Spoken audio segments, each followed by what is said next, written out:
You know, Vlad, the old saying, it's only crazy if it doesn't work. We all have our sports superstitions. Found a cool one this past week.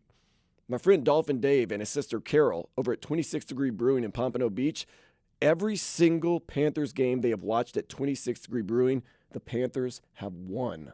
They are 6-0 while watching the Panthers this postseason, 26 Degree Brewing. They're not going anywhere. They said they're going to ride this one out. It's amazing.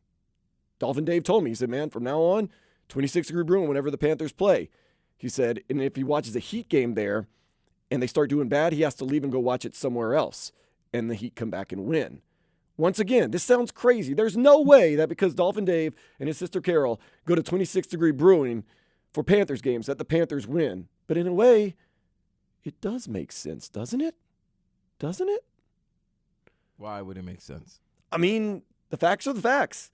6 games they have watched this postseason. The Panthers have won all 6. When they are not at 26 Degree Brewing in Pompano Beach, the Panthers lose. It got me thinking, what superstitions do you have? And we all have some.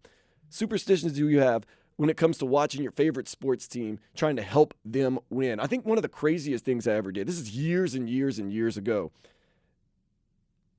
LSU was in the national championship game against Wichita State, their first national championship game. And I saw that they were doing terrible, so I decided to go ride my bike. Came back from a bike ride, and LSU had tied it up. I was like, whoa, look at this. All of a sudden, LSU was doing better when I wasn't watching. So I basically did not watch LSU win their first baseball national championship because they did better when I was away from the TV. And then I came back and I watched the highlights and the replays and everything like that, which is fine. I did not watch it live because I had to support my team. And I guarantee if I would have watched that game live, LSU would have lost. Now, I do other superstitious stuff like if I'm wearing a certain shirt or if I'm sitting in a certain spot and my team's doing good, then I'm not changing. I'm not doing any of that. I don't know, Vlad. Do you have any weird superstitions or have you done something weird like I did for the LSU national championship game? We talked about this, man. What have you done? I used to kick my mom out of her own room. Oh, yeah. You used to kick your mom out of her own room. Yeah. I used to kick my sister out the house. Like any negative vibe, negative energy, you're out. I need to watch the game solo, no interruptions. That's it. So I've kicked family members out the house. I've rocked the same shirt. You know, if the shirt's on a winning streak, I'm rocking the same shirt. It's going to get washed. I'm not going to rock, I'm not going to wear it all nasty. I'm going to wear it. Same underwear. I've done that. Oh, you've done the underwear. I've done the underwear. I'm not that crazy. What I have done is this. I have lucky drawers, like Will Smith back in Fresh Prince of Bel-Air. I have lucky drawers. I throw on the lucky drawers on big game days, and I have a lucky belt. It's a white belt. Now, over the years, I've worn it out, and I've had to buy new white belts. But on big game days, it's a white belt and lucky drawers for my team. And you know what? It doesn't always work now. I'll be honest. Over the years, it's kind of less and less and less. But it helps. I have a winning percentage with those lucky drawers and those white belts on me. So I'm kind of weird like that. I don't know. Is that weird? Is that crazy? I don't know.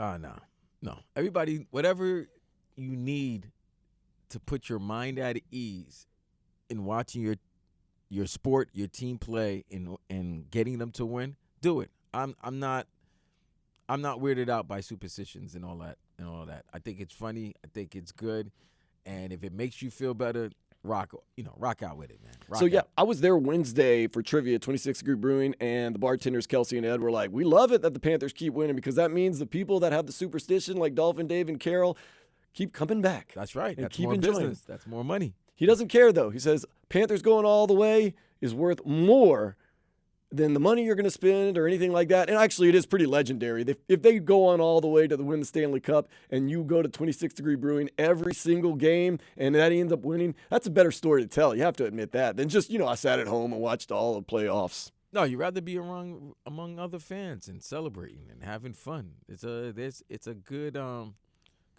a good atmosphere when you can celebrate with everyone else. Now, do you ever get crazy and yell and scream and go wild and not so much take it out, although people do, take it out on their family members, like their family members get some shrapnel, you're like, yeah, well, here's the thing. Don't walk in. They get shrapnel and they deserve it because this is one thing we all do. if we know somebody's upset, Yeah, leave them alone. leave them alone. Don't try to see how far you can get them. Even more upset, or the limit you could take them. Because guess what? When it backfires on you and something happens, they'll be like, "I was just playing. Oh my God, why you took it?" No, you took it to the limit that person had to react. So whatever happens to you, you deserved it. You deserve that crap. Yeah, I'm like that at all times. If I see you guys and I'm going to say bye and I see that you're not having a good day or you're in the middle of something, you know what? I'm not coming in and being like, "Oh, yeah, by the way, I just wanted to say goodbye," because you're going to be like, Yeah, man. Like, read the room. Right, Like, read the freaking room. And I know you're not going to be mad at me for not saying goodbye. And if I see you next time, you're like, "You didn't say bye to me last time." I love Irish I goodbyes. I saw you, yeah. Well, I can do that easy. I can be like, "Look, man, I saw you were busy. I didn't want to mess with you. Don't take it personal," stuff like that. Same thing. You see a family member or a friend enamored with a game, maybe a little upset, let it go. Just let it go. Don't go in there. Don't poke the bear because you're going to get yelled at. But yeah, superstitions, I'm more of a groove type guy. Like tonight, if I'm sitting in a certain seat or a certain way in the Heat, or this afternoon, and the Heat start doing good, I'm going to stay there. I'm just going to let that ride. And then, of course, if the Knicks start making a comeback, then you got to move around. You got to do some things. Got to get into the groove. Got to feel how the room feels. I'm going to tell you so. All right, here's a funny story. So this is 94? Mm-hmm. Yeah, this has to be 94. It was 94. And it was Game 7, Eastern Conference Finals, Knicks Pacers. And I'm watching the game in my mother's room, kicked everybody out, sent everybody downstairs. This is the room. This is where we watch the game. Knicks are losing. I'm like, Jesus. I was like, all right, let me switch the channel. Let me put the game on the radio. Let me switch the channel. I started watching The Simpsons. They started coming back. Then I put them back on the game. They started losing again. I'm like, is it me? Is it me? Am I the bad influence? Could be you. Am I the mush? Could As be they you. called Tobin yesterday, mush your tea? Mm-mm. Was I the mush? I stopped watching.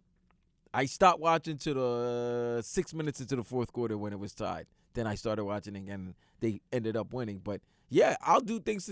I would even subject myself to not watching the game. I've done it. If they start winning, like I told you. I'll do it. Yeah, I'll subject myself doing that as well. Like, I will do that. What is one thing? I mean, there's a lot of things you probably wouldn't do for your team, but what is one thing that's reasonable that, like Meatloaf said, I would do anything for love, but I won't do that.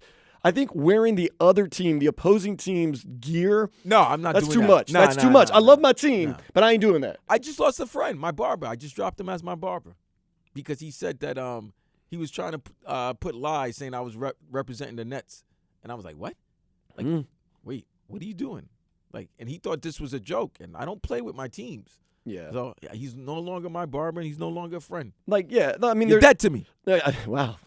But that's one thing, like, I won't do that. I love the Heat. I love the Saints. I love the Pelicans. I love the Dolphins. But I'm not wearing, you'll wear Jets gear, but I'm not wearing Jets gear. But I don't expect you to wear Jets gear. Right. But what I'm saying is, even if someone's like, no, I guarantee your team's going to win, I'm like, let my team win on their own.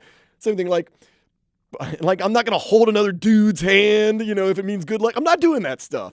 But I will do I'm just saying, for some reason. I'm just saying, there's certain things obviously you won't do, but yeah. I will do a lot of things, like go to 26 Degree Brewing to watch Panthers games. I will sit in the same seat every time. I'll wear the same clothes, but I'm not wearing the opposing team's uniform or gear or anything like that, or quote-unquote cheering for the other team because I got bad mojo and me cheering for the other team would give them bad mojo. Not doing that. But then again, I will do some other crazy things.